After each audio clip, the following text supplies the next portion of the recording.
આજ સવારનો સમય આપ સૌનું હાર્દિક સ્વાગત છે દૈનિક વચન માટે। આજે સવારે જ્યારે આપણે વચન સાંભળીએ એના પહેલાં પ્રભુનો આશીષ માંગીએ। આવો આપણે પ્રાર્થના કરીએ। પ્રભુજી, અમે તમારી પાસે આવીએ છીએ આજે સવારનો સમય તમારું વચન સાંભળવા માટે અને તમારું વચન મનન કરવા માટે અમે એકત્રિત થયેલા છે। પ્રભુજી, જ્યારે અમે વચન સાંભળીએ પવિત્ર આત્મા દેવ તમે અમને મદદ કરો અને અમે ચાહીએ છીએ કે તમારી ઉપસ્થિતિ અમારી મધ્યમાં રહે। ઈસુના પવિત્ર નામથી અમે માંગીએ છીએ, આમેન, હાલેલુયા। આજે સવારનો સમય આપણે બધા બાઇબલ ખોલીશું, આપણે વાંચીશું 2 કોરિન્થી તેનો 1લો અધ્યાય વચન 3-7। 2 કોરિન્થી તેનો 1લો અધ્યાય વચન 3-7 હું તમારા માટે વાંચવા માંગુ છું। આપના પ્રભુ ઈસુ ખ્રિસ્તનો દેવ તથા બાપ, જે કરુણાનો પિતા તથા સર્વ દિલાસાનો દેવ છે, તેની સ્તુતિ થાવ।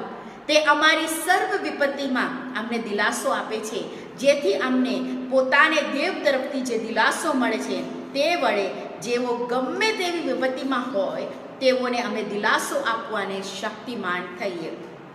કેમ કે જેમ ખ્રિસ્તનું દુઃખ અમને પુષ્કળ પડે છે, તેમજ ખ્રિસ્તને આશરે અમને દિલાસો પણ પુષ્કળ મળે છે।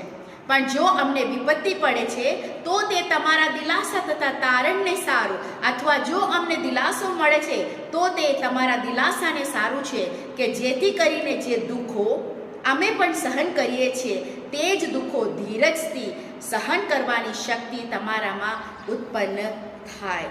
હાલેલુયા। વચન 7 આપણે છેલ્લે વાંચીશું, પણ અત્યારે આ 6 વચન સુધી જ્યારે આપણે વાંચ્યું, એક શબ્દ જે વારંવાર અહીંયા કહેવામાં આવ્યું છે તે છે દિલાસો। દિલાસોનો પિતા, દિલાસો આપનાર, એના વિશે લખવામાં આવ્યું છે। આ 2 કોરિન્થીનો પત્ર પ્રેરિત પાઉલ ત્યાં લખવામાં આવે છે અને એ કહે છે કે અમે તેમાંથી પસાર થયું। એ એકલો લખતા નથી, પણ એની સાથે બીજા વ્યક્તિઓ છે જે ઘણા બધા વિપત્તિઓમાંથી પસાર થાય છે। વચન 3 એમ કહે છે, આપના પ્રભુ ઈસુ ખ્રિસ્તનો દેવ તથા બાપ, જે કરુણાનો પિતા તથા સર્વ દિલાસાનો દેવ છે, તેની સ્તુતિ થાઓ। વાલાઓ, આજે સવારનો સમય આપણે ધ્યાન રાખવાની અને યાદ કરવાની બાબત એ છે કે આપણો પરમેશ્વર જે છે તે કરુણાનો પિતા છે, હાલેલુયા, અને સર્વ દિલાસાનો તે દેવ છે।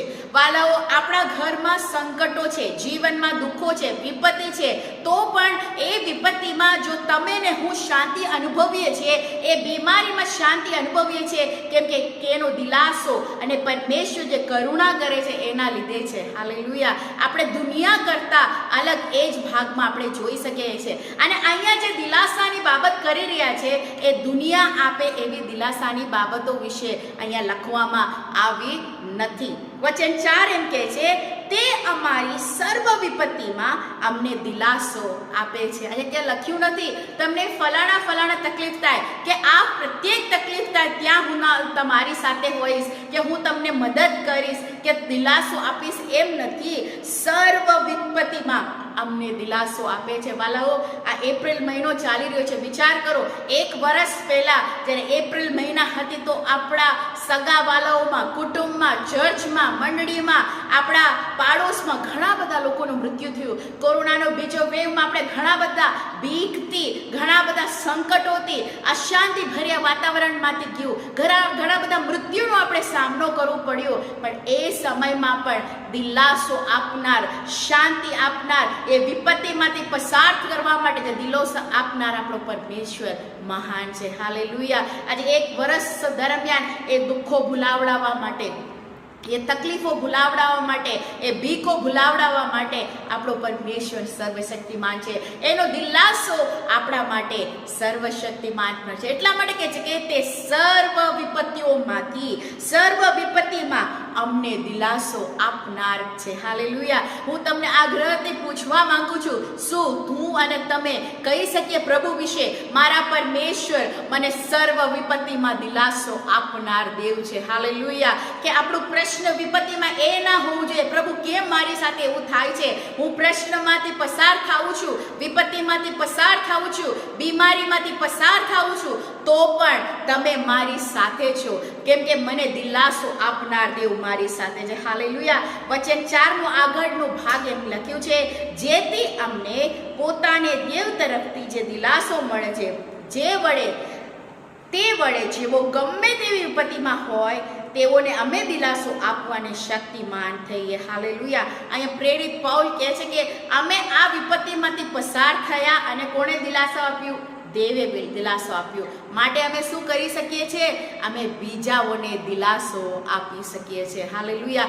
જ્યાં સુધી આપણી આગળ એક દૈવિક દિલાસો નથી ત્યાં સુધી આપણે બીજાઓને દિલાસો આપી શકતા નથી. આપણે નથી આપી શકતા. આપણા 2-3 શબ્દો બોલવાથી લોકોને દિલાસો મળવું જરૂરી નથી, પણ જ્યારે એક દૈવિક દિલાસો આપણા જીવનમાં છે ત્યારે આપણે બીજાઓને કહી શકીએ કે પરમેશ્વર તમારી સાથે છે. તેઓના માટે આપણે પ્રાર્થના કરી શકીએ. વાલાઓ, વિશ્વાસી તરીકે આપણું કાર્ય એ છે કે પરમેશ્વરનો દિલાસો પ્રાપ્ત કરવો બહુ જરૂરી છે. હાલેલુયા.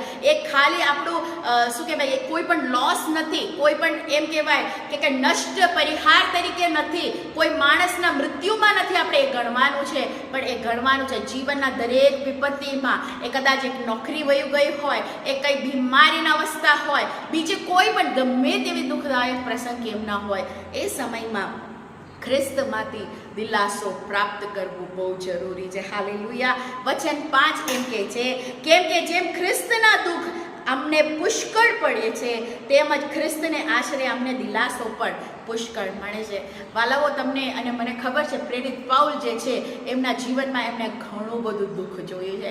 આ જ અધ્યાયના આગળના ભાગમાં પ્રેરિત પૌલ એશિયામાં એમને જે કંઈ તકલીફો થઈ, જે પરસિક્યુશન માટે એમને પસાર થવાની પડી હતી, એ સમયમાં પણ એના વિશે લખે છે અમને ઘણું તકલીફ થયું, આ વખતે એવું લાગ્યું અમે બચશે નહીં.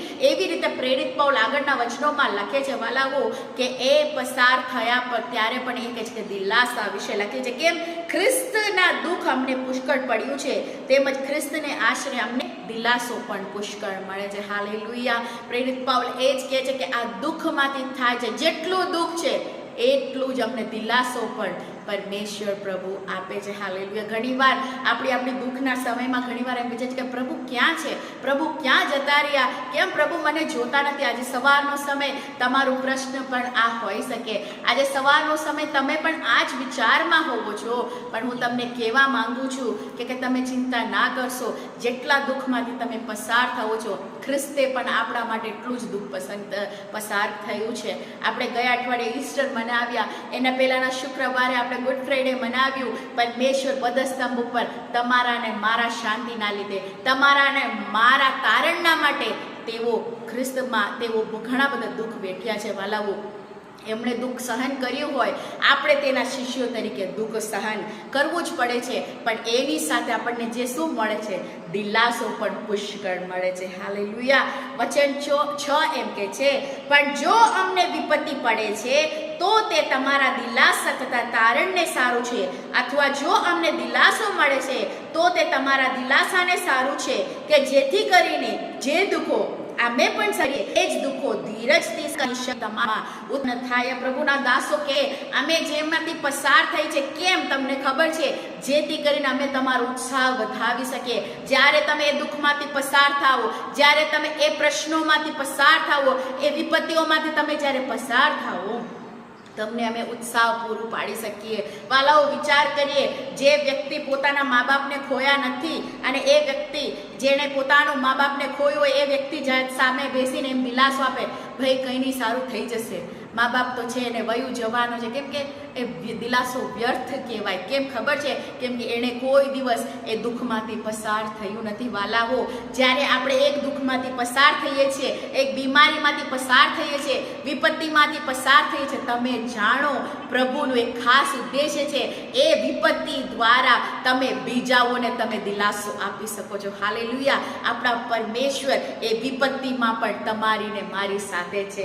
એ જ આપણે ધ્યાન રાખવાનું છે. આજે સવારનો સમય હું તમને ઉત્સાહ એ જ આપવા માંગુ છું કે ધીરજથી સહન કરવા માટે પરમેશ્વર આપણી અંદર શક્તિ ઉત્પન્ન કરવા માંગે છે. હાલેલુયા. આ ધીરજ, સહન શક્તિ, આ બધું બહુ કઠિન શબ્દો છે વાલાઓ, પણ દરરોજ આપણી પ્રાર્થના એ હોવું જોઈએ, પ્રભુજી તમારાથી દિલાસો પ્રાપ્ત કરીને હું બીજાઓને મારી દિલાસો આપું છું. કેમ? આપણે એક ડૉક્ટર વિશે આપણને ખબર પડે તો આપણે કેમ 10 લોકોને એના વિશે કેમ નથી કહેતા? છે ને, નાના ડૉક્ટર જાઓ, એ ડૉક્ટર ડૉક્ટર બહુ સારું કામ કરે છે, એવી જ રીતે પ્રભુની દિલાસો જે તમારી અંદર આવ્યું છે એ જ દિલાસો તમે બીજાઓને આપો, એ જ દિલાસો બીજાઓને તમે કહો. હાલેલુયા. વચન 7 છેલ્લું વચન વાંચીએ છીએ. અહીંયા શું લખ્યું છે? અને તમારે વાસ્તે અમારી આશા દ્રઢ છે, કારણ કે જેમ તમે દુઃખોમાં ભાગ્યા તેમ દિલાસામાં પણ ભાગ્યા છો, એ અમને માલુમ પડ્યું છે. અહીંયા કોરિન્થ મંડળી વિશે પ્રેરિત પાઉલ લખે છે. શું કહે છે? કે અમને ખબર પડી છે કે તમે કેવા લોકો છો, કે તમારી વિશે અમને આશા સારી છે, તમારા વિશે અમારો વિચાર સારું છે, કેમ કે તમે દુઃખોમાં ભાગ્યા અને દિલાસામાં પણ ભાગ્યા છો, એ અમને માલુમ પડ્યું છે. પ્રભુ પણ આપણા વિશે કેવું જોઈએ, આપણા મંડળીના લોકો પણ કેવા જોઈએ. આપણે ઢોંગ કરતા નથી. કેવું કરીએ છીએ? આપણે ખરેખર પ્રભુનું દિલાસો પ્રાપ્ત કરીને અહીંયા દિલાસો આપણે પ્રભુને આપીએ છીએ. હાલેલુયા. આવો આપણે આજે સવારનો સમય અહીંયા સમાપ્ત કરવા જઈ રહ્યા છે. દૈનિક વચન અહીંયા સમાપ્ત કરવા જઈ રહ્યા છે, અને પ્રભુ આપણી પાસેથી એ જ ચાહીએ છે કે એ દિલાસો આપણે બીજાઓને વહેંચીએ, એ પ્રભુનો દિલાસો આપણે બીજાઓને વહેંચીએ. હું તમને આગ્રહ કરવા માંગુ છું કે પ્રભુ પાસેથી એ દિલાસો પ્રાપ્ત કરો, અને એ દિલાસો પ્રાપ્ત કરીને બીજાને પણ તમે વહેંચો. આ વચન દ્વારા પ્રભુ તમને આશીર્વાદિત કરે. આવો આપણે પ્રાર્થના કરીએ. પ્રભુજી, આજે સવારનો સમય અમે તમારી પાસે આવીએ છીએ. જે વચન અમારી પાસે આવ્યું, તમે સર્વ દિલાસાનો દેવ છો પ્રભુજી, કરુણાનો પિતા છો પરમેશ્વર. પ્રભુજી, એ વચનો માટે અમે તમારો ખૂબ આભાર માનીએ છીએ. અમારા મધ્યમાં પ્રભુજી ઘણા બધા લોકો એવો છે જે હજી સુધી દિલાસો પ્રાપ્ત નથી કર્યું, હજી પણ એ પ્રભુજી એ ઘાવમાંથી પ્રભુજી પસાર થઈ રહ્યા છે. આજે સવારનો સમય તમે તેઓને સ્પર્શ કરો પ્રભુજી, તેઓની સાથે રહો પ્રભુજી. અને સાથે અમે પ્રાર્થના કરીએ છીએ આજે પ્રભુજી, જેઓ ખુશીના પ્રસંગો ઉજવણી કરનાર લોકોને અમે યાદ કરીએ છીએ પ્રભુજી, જેઓનો જન્મદિવસ હોય પ્રભુજી, લગ્નના વર્ષગાંઠ કેમ ના હોય પ્રભુજી, ગમે તેવી સારી પ્રસંગોમાંથી પસાર થાય છે, તેઓને આશીર્વાદિત કરો. આજનો દિવસ સફળ તરીકે પ્રભુજી તમને પસંદ પડે એવું એક જીવન જીવવા માટે અમને મદદ કરો. વચન પ્રભુજી બોલવા માટે સાંભળવા કૃપા તમારો આભાર. પ્રાર્થના સાંભળી બદલ આભાર પ્રભુ ઈસુ ખ્રિસ્તના પવિત્ર નામથી અમે માંગીએ છીએ. Amen. God bless you. Thank you.